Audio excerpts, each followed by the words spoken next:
আপনারা দেখছেন বিশ্ববঙ্গ চ্যানেল, মানুষের সাথে মানুষের কাছে। সঙ্গে থাকুন, দেখতে থাকুন বিশ্ববঙ্গ চ্যানেল। সাবস্ক্রাইব করতে অবশ্যই ভুলবেন না। গত দুদিন আগে আরিয়াদয়ে যে সঞ্জয় সিং এবং তার দলবল নিয়ে যে আক্রমণ চালিয়েছে কলেজ ছাত্র এবং তার মার ওপর, সেই যারা আক্রমণ চালায় তাদের প্রথমে 6 জন গ্রেপ্তার হয়েছে এবং আজকে 2 জন গ্রেপ্তার হলো। একজন সৈকত মান্না আর একজন সন্দীপ শাহ। দুজনকে ব্যারাকপুর আদালতে তোলা হয়। বেলঘড়িয়া থানার পুলিশ তাদের এই আদালতে নিয়ে আসেন এবং আদালতে তাদের পেশ করা হয়।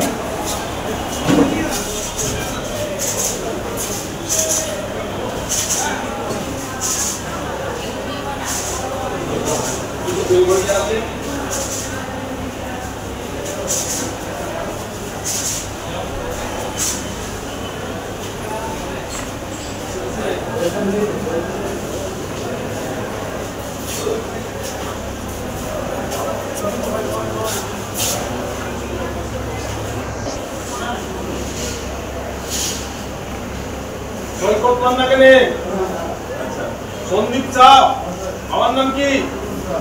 লোকা